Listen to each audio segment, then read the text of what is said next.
Hello दोस्तों, उम्मीद करते हैं आप लोग बहुत अच्छे होंगे। आप जो तैयारी है आपके आरओ या एग्जाम के लिए और पीसीएस के लिए भी साथ में अच्छी चल रही होगी। आज की जो हमारा टॉपिक है, आज हम कुछ महत्वपूर्ण करंट अफेयर्स को डिस्कस करने वाले हैं।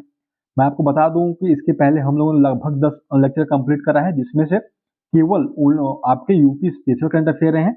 आज जो हम डिस्कस करने वाले हैं, साथ में आपका यूपी स्पेशल भी रहेगा, उसके साथ आपका राष्ट्रीय और अंतर्राष्ट्रीय घटनाओं का क्या रहेंगे तो संकलन भी रहने वाले हैं। ठीक है, क्या रहता है ना कि आपको भी पता है कि अगर 30 क्वेश्चन आते हैं करंट अफेयर के 30 क्वेश्चन आते हैं, जिसमें अगर 15 रहता है आपका यूपी यूपी करंट अफेयर रहता है, और साथ में जो 15 क्वेश्चन रहते हैं आपके इंटरनेशनल लेवल पे और नेशनल लेवल पे करंट अफेयर रहते हैं। ठीक है, तो हम दोनों चीजों को आज कवर करने वाले हैं। आज से हम 6 महीने करंट अफेयर जो रहेगा, हम उसको अच्छे से डिस्कस करने वाले हैं। कई पार्ट में लेक्चर जाएगा, हम छोटे छोटे पार्टों में बेहतर तरीके से चीजों को कवर करना चाहते हैं। ठीक है, तो आप मिनट पे मत जाइएगा कि आधा घंटे का लेक्चर मैक्सिमम मेरा रहता है कि बेहतर कंटेंट आपको प्रोवाइड किया जा सके, है ना। तो बस आप अच्छे से कवर करते रहिए, मैं आपको कुछ बेहतर करंट अफेयर प्रोवाइड कराने की कोशिश कर रहा हूँ। मेरा जो रिसोर्स रहता है, अलग अलग यूपी की साइड से, गवर्नमेंट की साइड से, पीआईबी हो गया आपका, द हिंदू हो गया, इंडियन एक्सप्रेस हो गया, इकोनॉमिक टाइम्स हो गया, एंड आपके आते हैं जो महत्वपूर्ण मैगजीन जो रहती हैं, जहाँ से लगता है कि हाँ कुछ यहाँ पे इंपॉर्टेंट करंट अफेयर मिल सकता है, तो मैं ऐड करता हूँ, साथ में फिर आपको डिस्कस करना शुरू करता हूँ। ठीक है, तो उम्मीद करेंगे कि आपको लेक्चर पसंद आएगा। तो शुरू करते हैं। जो आज का हमारा पहला क्वेश्चन है, वो क्या कहता है, भारत संयुक्त राष्ट्र मिशन में महिला शांति सैनिकों की सबसे बड़ी पलटन किस क्षेत्र में तैनात करेगा। तो हम जो तैनात करेगा हम उसको जान लेंगे। पहले हम जान लेते हैं कि जो यूएन है किसके तहत कार्य करता है। तो यूएन पीस कीपिंग, ठीक है, जो यूएन पीस कीपिंग है, यहाँ शांति की बात चली है ना, शांति की बात चली है, तो यूएन पीस कीपिंग जो है आपका किसकी ब्रांच है, तो यूएन की ब्रांच है। किसकी ब्रांच है, तो यूएन की ब्रांच है। ठीक है, आप इसको ध्यान रखेंगे, किसकी ब्रांच है, तो यूएन की ब्रांच है। कहाँ पे तैनात करेगा, तो अब यही में तैनात करेगा। कहाँ पे, तो अब यही में तैनात करेगा। अभी मैं आपको बताता हूँ कि अब यही पड़ता कहाँ है। अब यही जो है ना आपका सूडान, सूडान और साथ में आपके साउथ सूडान वाला जो रीजन है ना, साउथ सूडान, साउथ सूडान, उसके मध्य का जो क्षेत्र है उसको हम क्या बोलते हैं, अब यही क्षेत्र बोलते हैं। ठीक है, क्या बोलते हैं, अब यही क्षेत्र बोलते हैं। ठीक है, आप यहाँ से एक पॉइंट और याद रखेंगे कि इंडिया की रैंकिंग क्या है यूएन पीस कीपिंग में, है ना। जो इंडिया की रैंकिंग है, इंडिया रैंकिंग जो है आपकी कितनी है, तो अब कितनी है रैंकिंग, तो 4th नंबर पे आता है ना। कितने पे आता है, तो 4th नंबर पे आता है। इतना क्लियर है, इतना क्लियर है। ठीक है, चलिए क्वेश्चन नंबर हम 2 देख लेते हैं। किस संस्थान को G20 शिखर सम्मेलन के विज्ञान कार्य समूह विज्ञान के सचिवालय के रूप में घोषित किया गया है।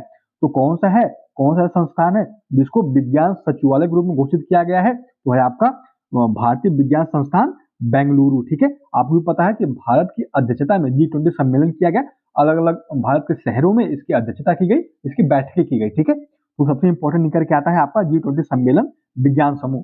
ठीक है, तो किस संस्थान को घोषित किया गया है, तो भारतीय विज्ञान संस्थान बेंगलुरु घोषित किया है। ठीक है, इतना क्लियर ना। अगर इस साल की अगर थीम पूछे किसका, यस G20 का, यस G20 का थीम अगर पूछता है, यस G20 का थीम अगर पूछता है, तो क्या है थीम आपका, डिस्पेक्टिव, डिस्प्रेस्टिव, ठीक है, disruptive science for innovative and sustainable development. ठीक है, science for innovative, innovative for sustainable development. ठीक है, इतना क्लियर ना। मैं आगे रिपीट कर रहा हूं इसके थीम के बारे में। हो सकता है कि आपका जो यस G20 था, यस जो जो यस G20 था, उसके थीम के बारे में अगर पूछे तो आपको पता होना चाहिए। ठीक है, disruptive science for innovative and sustainable development क्या रही है, तो इसकी थीम रही है। ठीक है, आप लिख लीजिएगा। उसके बाद एक यहाँ पे ना इंपॉर्टेंट है वानी प्रोजेक्ट। आपको पता है, नहीं पता है तो मैं इसी के अंतर्गत कवर करा देता हूँ, क्यों अलग से क्यों इसको डिस्कस करना। ठीक है, क्योंकि इसी का नाम आया है भारतीय विज्ञान संस्थान बेंगलुरु का, तो हम इससे रिलेटेड कुछ चीजें एक्स्ट्रा हैं जो हम जान लेते हैं। ठीक है, जान लेते हैं। तो वानी प्रोजेक्ट का एम क्या है, पहले तो इतना आप जान लीजिए वानी प्रोजेक्ट के बारे में कि गूगल और भारतीय विज्ञान संस्थान बेंगलुरु के मध्य क्या हुआ है, एक एमओयू साइन हुआ है। किसके लिए, तो एआई के लिए। किसके लिए, आर्टिफिशियल इंटेलिजेंस के लिए। ठीक है, मशीन लर्निंग के थ्रू डाटा कलेक्ट किया जाएगा, अब बेहतर तरीके से कार्य करने का प्रयास किया जाएगा। ठीक है, इतना क्लियर ना। वानी प्रोजेक्ट से अगर क्वेश्चन पूछे तो आपको पता होना चाहिए, आपका भारतीय विज्ञान संस्थान बेंगलुरु है, साथ में गूगल के साथ एमओयू साइन हुआ है। इसके लिए इसका एम क्या है, तो एआई के थ्रू क्या करना है, डाटा को कलेक्ट करना है, ठीक है। तो वानी प्रोजेक्ट काफी इंपॉर्टेंट है, काफी न्यूज में था, तो आपको ये चीजें पता होनी चाहिए, ठीक है। अगर हम बात करें कि 8th एडिशन जो है आपका साइंस फेस्टिवल का 8th एडिशन जो था, एडिशन था, सॉरी एडिशन नहीं, एडिशन, ठीक है, कौन सा था, तो 8th एडिशन जो था आपका, आवाज थोड़ा फंस रही है, ठीक है, हाँ कोई बात नहीं। साइंस फेस्टिवल कहाँ पे आयोजित किया गया है, तो भोपाल, कहाँ पे, भोपाल आपके मध्य प्रदेश में, ठीक है। इतना क्लियर है ना, चलिए इतना मैंने आपको बता दिया इसके बारे में। अगर यहाँ से भी क्वेश्चन पूछे तो आपका गलत नहीं होना चाहिए, ठीक है। जहां हमको लगेगा कि हाँ हमको थोड़ा और चीजें जाननी है, कुछ इंपॉर्टेंट पॉइंट्स हैं जो हमें जानने हैं, हम उसको अच्छे से कवर करेंगे, ठीक ना, कोई डाउट नहीं छोड़ेंगे। कोशिश हमारा यही है कि हम बेहतर कंटेंट प्रोवाइड करा सके ताकि आपको एग्जाम में इसका क्या मिल सके, तो फायदा मिल सके, है ना, कोई बात नहीं। चलिए क्वेश्चन नंबर 3 देख लेते हैं। के.आर. गौरी अम्मा राष्ट्रीय पुरस्कार के लिए चुना गया है, किसको, डॉक्टर एलिडा गेवरा को। तो यह किस जिले से संबंधित है, आपको यह बताना है। याद रखिएगा, के.आर. गौरी अम्मा राष्ट्रीय पुरस्कार किसे दिया गया है, डॉक्टर एलिडा गेवरा को, ठीक है। ये किस देश से संबंधित है, तो किस देश से संबंधित है, तो क्यूबा से संबंधित है। किससे संबंधित है, तो क्यूबा से संबंधित है। क्यूबा की कैपिटल कहाँ है, हवाना, कहाँ पे है, क्यूबा की जो कैपिटल है कहाँ है, तो हवाना है। अगर हम बात करें आपके करेंसी की, करेंसी क्या है यहाँ की, तो क्यूबियन पेसिस है ना, आप इसको याद रखेंगे, यहाँ से भी क्वेश्चन पूछा जाता है, पेसिस है, ठीक है। करेंसी से क्वेश्चन नहीं भी पूछेगा, लेकिन आपको कैपिटल मैच करने के लिए आपके आरओ एग्जाम में काफी पूछा हुआ है, तो मेरा ये नैतिक कर्तव्य है कि मैं आपको उन चीजों को भी कवर कराऊं जहां से प्रीवियस ईयर क्वेश्चन एग्जाम में पूछे गए हैं, ठीक है। तो क्यूबा कैपिटल कहाँ पे है, तो हवाना है, आप इसको ध्यान रखेंगे, ठीक है ना। चलिए क्वेश्चन नंबर हम 4 देख लेते हैं। भारत के किस राज्य में अटल स्मारक बनाया जाएगा, तो भारत के किस राज्य में अटल स्मारक बनाया जाएगा, तो मध्य प्रदेश ग्वालियर में, ठीक है। मध्य प्रदेश के ग्वालियर में जो है आपका मनाया जाएगा। तो ग्वालियर गौरव दिवस कब मनाया जाता है, ग्वालियर गौरव दिवस कब मनाया जाता है, तो मनाया जाता है आपके 26 दिसंबर को, ठीक है। कब, 26 दिसंबर को मनाया जाता है, इतना क्लियर है ना। एक यहाँ पे एमपी की स्कीम चल रही है, क्या नाम है उसका, सीएम लर्न एंड अर्न। कौन सी, सीएम लर्न एंड अर्न किसकी स्कीम है, तो एमपी सरकार की है, ठीक है। आप इसको ध्यान रखेंगे। इसका एम क्या है कि आपको बेहतर स्किल डेवलपमेंट प्रोवाइड किया जाएगा और आपको हर महीने 8,000 रुपए दिए जाएंगे आपके बेहतर कार्य करने के लिए, ठीक है। बस इतना मोर देन एनफ है, आप इसको ध्यान रखेंगे। क्वेश्चन नंबर हम 5 देख लेते हैं। आयुष्मान भारत के तहत स्थापित किए जाने वाले आयुष्मान भारत स्वास्थ्य और कल्याण केंद्रों की लक्ष्य संख्या कितनी रखी गई है, तो कितनी रखी गई है, तो रखी गई है आपके कितने, 1.5 लाख, कितने, 1.5 लाख रखी गई है स्वास्थ्य केंद्रों की संख्या, ठीक है। इतना क्लियर है। आयुष्मान भारत दिवस कब मनाया जाता है, अगर यहां से भी क्वेश्चन पूछे, आयुष्मान भारत दिवस, आयुष्मान भारत दिवस कब मनाया जाता है, तो मनाया जाता है आपके 30 अप्रैल को, कितने को, 30 अप्रैल को मनाया जाता है, आप इसको भी ध्यान रखेंगे, ठीक है। आयुष्मान भारत दिवस 30 अप्रैल को मनाया जाता है, ठीक। चलिए क्वेश्चन नंबर 6 देख लेते हैं। किस संस्था ने बैंकों से संबंधित सांख्यिकी सारणी जारी की है, ठीक है। यहाँ पे सांख्यिकी गलत टाइप हुआ है, सांख्यिकी, ठीक है। सांख्यिकी सारणी जो है जारी की है, किसने जारी की है, जारी की आपके, किसने जारी किया, आपके भारतीय रिजर्व बैंक, किसने, भारतीय रिजर्व बैंक ने जारी किया है। आपको भी पता है कि आरबीआई का स्थापना किस अधिनियम के तहत किया गया था, तो 1935 अधिनियम के तहत, ठीक है। 1935 अधिनियम के तहत जो है आपका आरबीआई का गठन किया गया था, ठीक है। इतना ध्यान है ना। चलिए क्वेश्चन नंबर हम 7 देख लेते हैं। किस देश ने 6 महीनों के लिए यूरोपीय संघ परिषद की अध्यक्षता संभाली है, 6 महीने के लिए जो संभाली इन्होंने, कौन सा ऐसा देश है, कौन सा ऐसा देश है, तो है आपका स्वीडन। कौन है, तो स्वीडन है, ठीक है, जिन्होंने 6 महीने के लिए यूरोपीय संघ परिषद की अध्यक्षता क्या की है, तो संभाली है, ठीक है। इसका हेडक्वार्टर कहाँ पे है, यूरोपियन संघ परिषद का ब्रुसेल्स में है, कहाँ पे है, तो ब्रुसेल्स में है, आप इसको भी ध्यान रखेंगे, ठीक है। अगर यहाँ से हेडक्वार्टर से क्वेश्चन पूछता है तभी जो है आपको पता होना चाहिए, है ना। चलिए क्वेश्चन नंबर 8 देख लेते हैं। आयुर्वेद पेशेवरों के लिए स्मार्ट कार्यक्रम शुरू किया गया है, इसे किस मंत्रालय ने लॉन्च किया है, ठीक है। तो आयुर्वेद पेशेवरों के लिए स्मार्ट कार्यक्रम किस मंत्रालय ने शुरू किया है? तो शुरू किया आपके आयुष मंत्रालय ने। किसने? तो आयुष मंत्रालय ने शुरू किया है। देखिए स्मार्ट प्रोग्राम याद रखिएगा, किसके लिए? तो आयुर्वेद को क्षेत्र को बढ़ावा देने के लिए किया गया है, ठीक है। स्मार्ट कार्यक्रम प्रोग्राम, ठीक है, प्रोग्राम, आप इसको ध्यान रखेंगे, ठीक ना। चलिए क्वेश्चन नंबर हम 9 देख लेते हैं। यूनिसेफ ने लचिन कॉरिडोर के बंद होने के कारण किस देश में बिगड़ती मानवीय दशा के बारे में चेतावनी जारी की है? ठीक है, कौन सा कॉरिडोर है? लाचिन कॉरिडोर है, लचिन लचिन कॉरिडोर है। बहुत इंपॉर्टेंट क्वेश्चन है, यूनिसेफ ने जारी किया है, ठीक है। तो क्वेश्चन नंबर 9 का जो हो जाएगा आपका नागार्नो काराबाख रीजन जो है ना आपका, ठीक है, वहां के लिए जो क्या किया गया है, तो चेतावनी जारी की गई है ना। तो लाचिन कॉरिडोर के बारे में हम जानेंगे बेहतर तरीके से। अभी जान लेते हैं हम इसके बारे में। यूनिसेफ, यूनिसेफ का हेडक्वार्टर कहाँ पे है? यूनिसेफ का हेडक्वार्टर कहाँ पे आपका है? तो न्यूयॉर्क में है, ठीक है। कहाँ पे है? तो न्यूयॉर्क में है यूनिसेफ का हेडक्वार्टर, ठीक है। लाचिन कॉरिडोर किसको कनेक्ट करता है? आप इसको भी ध्यान रखेंगे। कौन सा कॉरिडोर? लचिन कॉरिडोर। किसको? अर्मेनिया और काराबाख रीजन है ना आपका, अर्मेनिया प्लस काराबाख जो रीजन है किसको कनेक्ट करता है? तो लचिन कॉरिडोर। अगर एग्जाम में क्वेश्चन पूछे लचिन कॉरिडोर किसको कनेक्ट करता है? तो अर्मेनिया और नगोर्नो काराबाख रीजन कनेक्ट करता है, ठीक है। इतना क्लियर है ना, ठीक है। या अगर हम बात करते हैं किसके, यूनिसेफ के जो इंडिया के एम्बेसडर कौन है? इंडियन एम्बेसडर कौन है? तो है आपके ब्रांड एम्बेसडर कौन है? तो आयुष्मान खुराना है, ठीक, एक्टर है ना ये बॉलीवुड के, आयुष्मान खुराना, चाइल्ड डेवलपमेंट के लिए, ठीक है, चाइल्ड प्रोटेक्शन के लिए। इतना क्लियर है ना। चलिए क्वेश्चन नंबर हम आगे बढ़ते हैं, किस पे? क्वेश्चन नंबर 10 पे आ जाते हैं। चलिए, निम्न में से कौन सा लिंक यूट्यूब को सबसे अच्छे रूप से क्या करता है? तो दर्शाता है। यानी सीधे सीधे हम बात करें तो लिंक यूट्यूब क्या है, किसको संदर्भित करता है, इसके बारे में क्वेश्चन यहाँ पे पूछा गया है, ठीक है। तो किसको संदर्भित करता है? तो Naval gun fire control system है, ठीक है।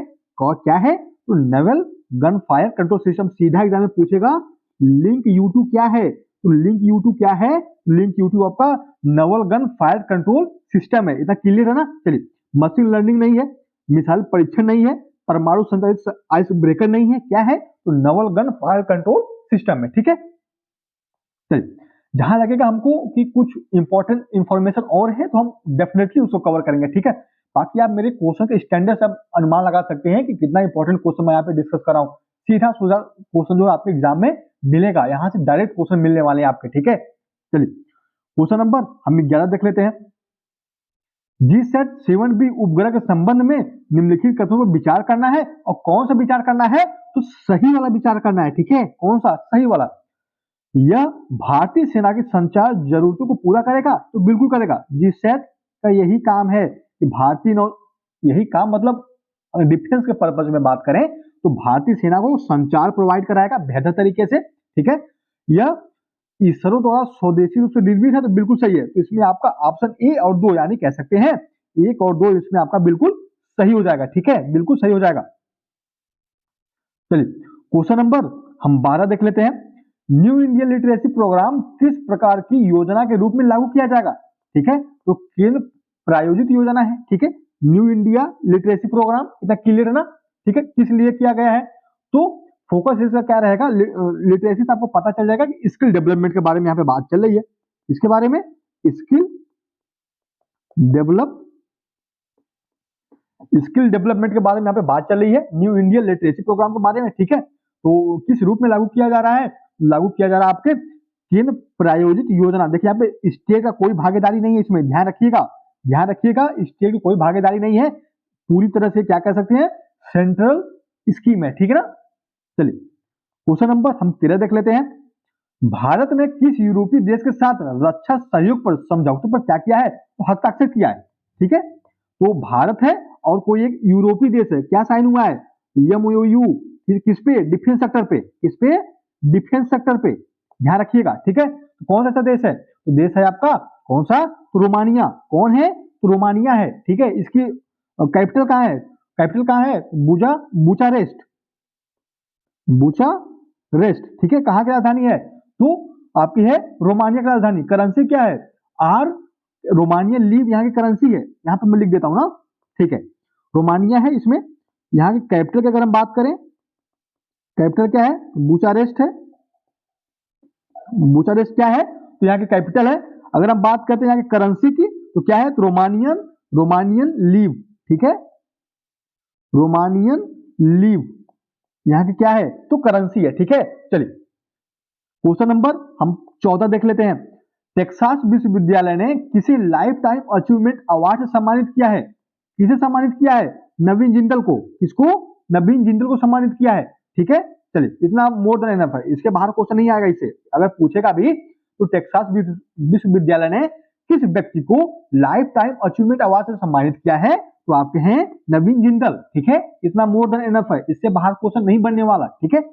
आप मुझ पर ट्रस्ट करिए, मैं सिर्फ वही क्वेश्चन आपको कराऊंगा जो आपके एग्जाम के लिए महत्वपूर्ण हो, जो एग्जाम में आने की संभावना प्रबल हो, ठीक है। अन्यथा चीज हम डिस्कस नहीं करेंगे, ठीक है, क्योंकि हमारा जो लेवल है ना, हम यूपीपीएससी की देख रहे हैं, तो हमारी मेच्योरिटी लेवल, हमारा पढ़ने का तरीका सबसे डिफरेंट होना चाहिए, ठीक है। कम समय में बेहतर जाने की कोशिश हमें करनी चाहिए, तभी जो है आप एग्जाम क्वालिफाई कर पाएंगे, ठीक है ना। चलिए क्वेश्चन नंबर हम 15 देख लेते हैं। बेस्टिल डे परेड किस देश की सैन्य परेड है? किसकी है? तो है आपकी किसकी? तो है आपकी फ्रांस की। किसकी है? फ्रांस की परेड होती ना, आर्मी की परेड होती है, वहां के जो सेनाएं हैं उनकी परेड होती है। क्या नाम है उसका? बेस्टिल डे परेड, ठीक है, बेस्टिल डे। इसका शुरुआत कब हुई थी? तो 14 जुलाई 1880 से प्रारंभ हुआ था। ये परेड प्रारंभ हुई थी 14 जुलाई 14 जुलाई को मनाया जाता है, ध्यान रखिएगा, 14 जुलाई को मनाया जाता है, और 1880 से क्या किया गया है? तो ये प्रारंभ किया गया है, ठीक है। 14 जुलाई को आपको बेस्टिल परेड दिवस मनाया जाता है, इतना क्लियर ना।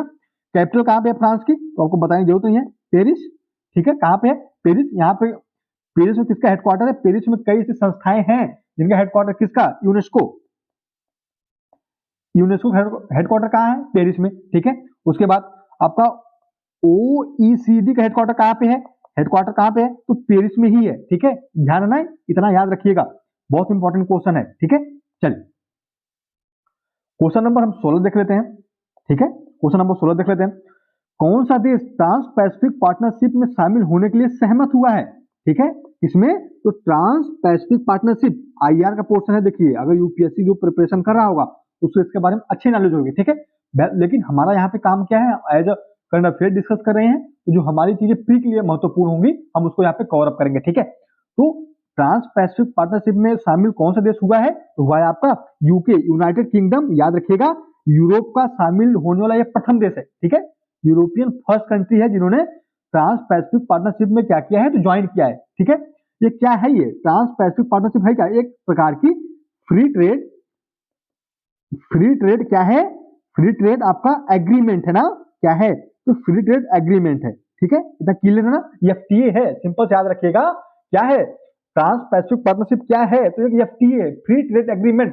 भारत का सामान किसी और देश में जाएगा, उसका सामान किसी और देश में आएगा, जो टैरिफ लगती है वो जीरो लगेगी, ठीक है।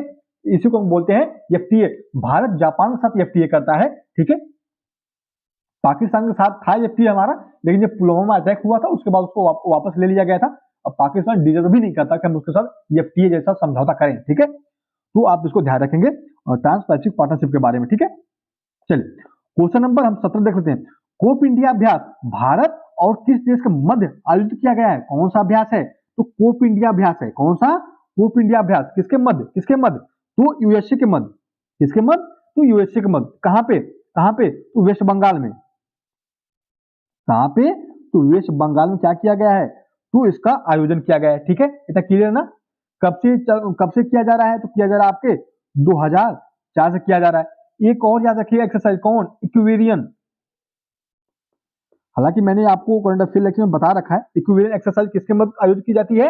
इंडिया और मालदीव के मध्य। किसके मध्य? इंडिया प्लस मालदीव के मध्य। कहां पे? यूके यानी उत्तराखंड में किया गया है, ठीक है। ध्यान रखिएगा कोप इंडिया अभ्यास भारत और यूएसए के मध्य किया गया है, ठीक है। कहां पे? तो वेस्ट बंगाल में। कब से प्रारंभ किया गया है? 2004 से। एक एक्सरसाइज और है, क्या नाम है उसका? इक्वेरियन एक्सरसाइज। किसके मध्य आयोजित की जाती है? भारत और मालदीव के बीच। कहां आयोजित की गई थी? तो उत्तराखंड में आयोजित की गई, ठीक है। इतना क्लियर है ना। चलिए क्वेश्चन नंबर 18 देख लेते हैं। डब्ल्यूएचओ ने किस देश को मलेरिया मुक्त घोषित कर दिया है? तो किस देश को? अजरबैजान और तजाकिस्तान, यहाँ पे अजरबैजान गलत लिखा हुआ है, ठीक है, कोई बात नहीं, हाँ अजरबैजान, आप ध्यान रखिएगा इतना, बस प्रोनाउंस सही आना चाहिए, बाकी लैंग्वेज थोड़ा टाइपिंग में मिस्टेक हो जाती है, ठीक है, क्योंकि सब कुछ अकेले ही करना रहता है ना, तो क्या होता है जल्दी जल्दी में थोड़ा टाइपिंग में मिस्टेक हो जाती है, ठीक है, कोई बात नहीं। और ऑप्शन आप पकड़ लेंगे ना इस तरह से कि अजरबैजान और तजाकिस्तान, WHO ने क्या किया है, तो मलेरिया मुक्त घोषित कर दिया गया है। आपको पता होना चाहिए कि WHO की स्थापना कब हुई थी, कब हुई थी, कब हुई थी, 7 अप्रैल 1948, 7 अप्रैल 1948 को हुई थी, ठीक है। उसके बाद हेडक्वार्टर कहाँ है इसका, हेडक्वार्टर कहाँ है, तो है आपका जिनेवा, कहाँ पे है, तो जिनेवा में है, ठीक है। 7 अप्रैल 1948 हेडक्वार्टर है आपका जिनेवा। जिसको मलेरिया मुक्त घोषित किया WHO ने, अजरबैजान और तजाकिस्तान, ठीक है। चलिए क्वेश्चन नंबर हम देख लेते हैं 19। कौन सा देश मानव वन्यजीव संघर्ष और सह अस्तित्व पर अंतरराष्ट्रीय सम्मेलन का मेजबानी किया था, कौन सा ऐसा देश है, कौन सा ऐसा देश है जिसने मानव वन्यजीव संघर्ष और सह अस्तित्व पर अंतरराष्ट्रीय सम्मेलन का मेजबानी किया था, किसने किया था आपके यूके ने, यूनाइटेड किंगडम ने किया था, ठीक है। ये किसके द्वारा आयोजित किया गया है, IUCN के द्वारा, ठीक है, IUCN के द्वारा। उसके बाद आपका FAO मिलकर किया इन्होंने, FAO, ठीक है। उसके बाद UNDP, ठीक है, इनके द्वारा मिलकर जो है इसका आयोजन किया गया था, ठीक है। अगर हम बात करें IUCN का हेडक्वार्टर कहाँ पे है, तो स्विट्जरलैंड में है। उसके बाद FAO का हेडक्वार्टर कहाँ है, इटली, रोम में है। उसके बाद UNDP का हेडक्वार्टर कहाँ है, तो न्यूयॉर्क में है। इटली को याद आ रहा है आपको, Italy prime minister Giorgia Meloni है ना, तो मैं बता रहा हूँ आपको जॉर्जिया मेलोनी ही है, अगर गलत हो तो करेक्ट कर दीजिएगा मुझे, ठीक है, कोई बात नहीं। उन्होंने चाइना के परिसर से बाहर होने का निर्णय ले लिया है, ठीक है। COP28 में जब मोदी जी से मुलाकात हुई थी उसके बाद, ठीक है, मोदी जी ने उनसे कहा था भाई सेल्फी से काम नहीं चलेगा, आप इंटरनेशनल लेवल पर भी दिखाइए कि हमारे रिश्ते बढ़िया हैं, हमारे रिश्ते मतलब इंडिया और इटली के रिश्ते बेहतर हैं, ठीक है। तो उन्होंने चाइना के परिसर से क्या किया है, तो बाहर होने का क्या कर दिया है, तो फैसला कर दिया है। प्रभाव तो है हमारे प्राइम मिनिस्टर जी का, ठीक है, किस पे, इटली पे, इटली पे है, ठीक है, उस पर फोकस करना है, ठीक है। चलिए क्वेश्चन नंबर 20। किस देश में नए संविधान पर जनमत संग्रह कराया गया, कौन सा ऐसा देश है जिसमें नया संविधान बनाया जाएगा और उस पर जनमत संग्रह कराया गया है, कौन सा ऐसा है, तो है आपका, कौन है, तो है आपका उज्बेकिस्तान। कौन है, उज्बेकिस्तान है। मैंने आपको UNDP का हेडक्वार्टर नहीं बताया था क्या, छूट ही गया। UNDP का हेडक्वार्टर कहाँ पे है, तो है आपका कहाँ पे, न्यूयॉर्क में है, आप इसको ध्यान रखेंगे, ठीक है। चलिए तो आपका इसमें उज्बेकिस्तान हो गया, इतना क्लियर है ना आपका, ठीक है। इसका कैपिटल कहाँ पे है उज्बेकिस्तान का, कैपिटल कैपिटल कहाँ पे है, तो है आपका ताशकंद में, ताशकंद में, ताशकंद से कुछ आपको याद आ रहा है, याद आना चाहिए। यहाँ पे इनके मध्य एक्सरसाइज की जाती है, क्या नाम है उसका, डस्टलिक एक्सरसाइज, डस्टलिक किसके मध्य आयोजित की जाती है, उज्बेकिस्तान और इंडिया के मध्य, ठीक है, इसको ध्यान रखेंगे। मैं आगे रिपीट कर रहा हूँ, नया संविधान बनाया जा रहा है तो जनमत संग्रह कराया कहाँ पे, तो उज्बेकिस्तान में। उज्बेकिस्तान की कैपिटल कहाँ पे है, तो है आपका ताशकंद में, ठीक है। उसके बाद यहाँ पे एक इंडिया और उज्बेकिस्तान के मध्य एक एक्सरसाइज कंडक्ट की जाती है, क्या नाम है उसका, तो एक्सरसाइज डस्टलिक, ठीक है। इतना याद रखिएगा, बहुत इंपॉर्टेंट क्वेश्चन है। जो भी मैं यहाँ पे डिस्कस कर रहा हूँ ना, उसका रेंज है, हमारे PSC लेवल का हम रेंज फॉलो कर रहे हैं, ठीक है। हम वर्ल्ड लाइनर क्वेश्चन डिस्कस नहीं करने वाले, ध्यान लगेगा बेहतर कंटेंट देने की, कुछ बेहतर इंफॉर्मेशन देने की, और वहां पे आपको देने की कोशिश करूंगा, ठीक है। चलिए question number 21। Courting India, England Mughal India and the origin of empire नामक पुस्तक के लेखक कौन है, कौन है, courting India, England Mughal India and the origin of empire नामक पुस्तक के लेखक कौन है, नंदिनी दास। बहुत इंपॉर्टेंट क्वेश्चन है, बहुत ही इंपॉर्टेंट क्वेश्चन, मार्क करके रखिएगा ये वाला क्वेश्चन। उसके बाद जो मैंने आपको बताया था ना AI से रिलेटेड जो क्वेश्चन था, बहुत इंपॉर्टेंट है, काफी न्यूज में थे ये दोनों, ठीक है। तो ध्यान रखिएगा, क्वेश्चन पूछा जाएगा, ठीक है। फिर बाद में ये ना लगे कि ये तो मैंने पढ़ा ही नहीं था। मैं आपको बेहतर से बेहतर चीजें प्रोवाइड करने की कोशिश कर रहा हूँ, बस आप उसको फॉलो करिए, ठीक है। काफी फायदा मिलेगा आपको। फिर आप मुझे जब एग्जाम देके निकलिएगा तो बताइएगा कि आपके मेरे लेक्चर करंट अफेयर के साथ में जो मैं प्रैक्टिस करवाता हूँ कितने क्वेश्चन आपके सही बैठे हैं, ठीक है। चलिए क्वेश्चन नंबर 22। किस देश को संयुक्त राष्ट्र सांख्यिकी आयोग का सदस्य चुना गया है, तो किस देश को संयुक्त राष्ट्र सांख्यिकी आयोग का सदस्य चुना गया है? किसको चुना गया है? तो चुना गया है आपके किसको? क्वेश्चन नंबर 22 है ना, क्वेश्चन नंबर 22 है, तो 22 का हो जाएगा आपका ए। मैं आपको गलत बताया क्या कुछ? नंदिनी, हाँ सही तो है, नंदिनी दास, हाँ कोई बात ठीक, कोई गलत हो गया क्या यहाँ पे? हाँ, तो किस देश को संयुक्त राष्ट्र सांख्यिकी आयोग का सदस्य चुना गया है? तो भारत को चुना गया है, ठीक है। कब? भारत को चुना गया है, ठीक है। अब राष्ट्रीय सांख्यिकी दिवस कब मनाया जाता है? तो राष्ट्रीय सांख्यिकी दिवस कब मनाया जाता है? तो राष्ट्रीय सांख्यिकी दिवस आपको मनाया जाता है 23 जून को मनाया जाता है, ठीक है। ध्यान रखिएगा, इंपॉर्टेंट है, ठीक है, इंपॉर्टेंट है, ध्यान रखिएगा, ठीक है। महाल बोनिस के नेतृत्व में काफी इसका प्रचार प्रसार हुआ था, किसका? प्रथम सांख्यिकी आयोग का, ठीक है। चलिए क्वेश्चन नंबर 23 देख लेते हैं। चर्चा में क्वासर क्या है? क्वासर बहुत इंपॉर्टेंट है। क्वासर, क्वासर क्या है? क्वासर क्या है? तो क्वासर आपका है क्या? सक्रिय गैलेक्टिक न्यूक्लियस है, ठीक है। जो यूएसए का आपका हेलिस टेलीस्कोप है ना, हेलिस टेलीस्कोप, आवाज ही फंस रही है तो, हाँ कोई बात नहीं। कभी कभी क्या रहता है, ज्यादा बोलने से ना गला बैठ जाता है, फिर आवाज फंसने से लग जाती है, आवाज प्रॉपर नहीं आती है, कोई बात नहीं। हमारा काम है बेहतर कंटेंट देना ना। अब प्रोनाउंस तो मैं कर ही रहा हूँ, प्रोनाउंस थोड़ा आवाज फंस गई, क्या दिक्कत है? हम ही तो इंसान है, गलती तो हमें होती है, इंसानों से तो गलती होती है, सुधारेंगे, आवाज अच्छी आ जाएगी, कोई बात नहीं, ठीक है। तो बेहतर कंटेंट दे न, तो मेरा उद्देश्य ये रहता, न तो मैं अपने लेक्चर में शेरो शायरी करता हूँ।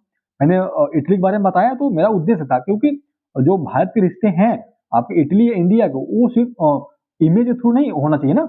हम आईआर के पोर्शन में चीजों कवर करेंगे, क्योंकि हम यूपीएससी के एस्पिरेंट है ना भाई, यूपीपीएससी के एस्पिरेंट है ना, तो हम उस लेवल पर कवर करेंगे ना कि इंटरनेशनल लेवल पे इंडिया इटली का क्या चल रहा है, अरे ट्विटर पर क्या चल रहा है, फोटो में क्या चल रहा है, हमको उससे मतलब नहीं है, हमको इंटरनेशनल लेवल पर क्या चल रहा है तो उससे मतलब है, ठीक है। तो मैंने वहां पे आपको बता दिया, बाकी मैं शेरो शायरी नहीं करने वाला, क्योंकि आपकी मेच्योरिटी लेवल मैं जानता हूँ। अगर आप पीएससी आयोग की आरओ तैयारी कर रहे हैं तो आपकी मेच्योरिटी लेवल अपर लेवल पे होगी, ठीक है। तो शेरो शायरी आपको रील देकर मोटिवेट तो नहीं होना है, बिल्कुल भी नहीं होना है, ठीक है। चलिए क्वेश्चन नंबर 24 देख लेते हैं। इन कोशिश ने बंगाल की खाड़ी में 2 नए आधुनिक गहरे समुद्र स्लोकम, ध्यान रखिएगा क्या नाम है, स्लोकम ग्लाइडर लॉन्च किए हैं। यह किस मंत्रालय के तहत कार्य करता है? किस मंत्रालय के तहत कार्य करता है? तो करता है आपके पृथ्वी विज्ञान मंत्रालय के तहत कार्य करता है, ठीक है। अब इसका स्टडी का मेन एम क्या रहेगा?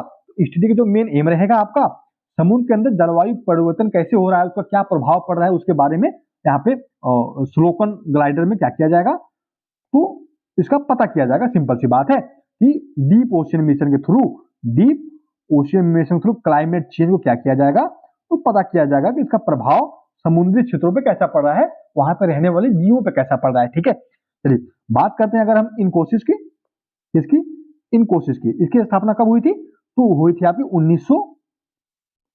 1999 में, ठीक है। अगर हम बात करते हैं वर्ल्ड ओशियन डे कब मनाया जाता है? वर्ल्ड ओशियन डे कब मनाया जाता है? तो मनाया जाता है आपके 8 जून को, ठीक है। कब मनाया जाता है? तो 8 जून को मनाया जाता है, आप इसको भी ध्यान रखेंगे, ठीक है। चलिए क्वेश्चन नंबर 25 देख लेते हैं। ई स्कूटर पर प्रतिबंध करने हेतु किस देश ने मतदान किया है? ई स्कूटर है, सॉरी, ई स्कूटर पर प्रतिबंध करने हेतु किस देश ने मतदान किया है? किसने किया है? किसने किया है? तो फ्रांस ने किया है, ठीक है। इतना मोर देन एनफ है, बस यहाँ से क्वेश्चन को पूछेगा तो इतना ही पूछेगा, ठीक है। बाकी इसके बारे में, फ्रांस के बारे में तो हमने अच्छे से कवर कर ही लिया, ठीक है। तो ये तो थे आज के हमारे कितने 25 क्वेश्चन, ठीक है। जो बेहतर हो सकता है मैं आपको देने की कोशिश कर रहा हूँ। आप मिनट में मत जाइएगा, मैराथन सेशन बिल्कुल है, हम आधे घंटे के लेक्चर कंप्लीट करें ना मैराथन सेशन, क्यों हम 5-5 घंटे के लिए? मैं अगर 9 घंटे 10 घंटे का मैराथन ले लूं तो क्या आप उतना सर्वाइव कर पाएंगे? मैं लेने के लिए ले लूंगा कोशिश करके, कोई इशू नहीं है, ठीक है। लेकिन उतना बेहतर कंटेंट नहीं जाएगा ना, उतना लेंथ नहीं आएगा ना लेक्चर में कि कुछ बेहतर चीजों हम डिस्कस करें, कुछ और एक्स्ट्रा एफर्ट लगाएं। तो कम समय में बेहतर चीजों डिस्कस करेंगे, हमारा मेन उद्देश्य है। थोड़ा कम रहेगा कंटेंट चलेगा, कि जितना रहे उतना बेहतर होना चाहिए, ठीक है। मेरा तो उद्देश्य यही रहता है। अब मैं भी आपसे उम्मीद करता हूँ कि आप उस लेवल पे हैं जो बेहतर कंटेंट की तलाश करते हैं, न कि नाम पे जाते हैं। कोई भी चैनल हो, जहां से भी पढ़े, आपको कंटेंट से मतलब होना चाहिए, नाम के पीछे नहीं भागना हमको कि ये चैनल बहुत बढ़िया पढ़ाता है, नहीं। जो आपको बढ़िया पढ़ाए आप उसके साथ जुड़ के रहिए, ईमानदारी से रहिए, ठीक है। तो उम्मीद करते हैं कि आज का लेक्चर आपको पसंद आया होगा। बहुत बहुत धन्यवाद दोस्तों।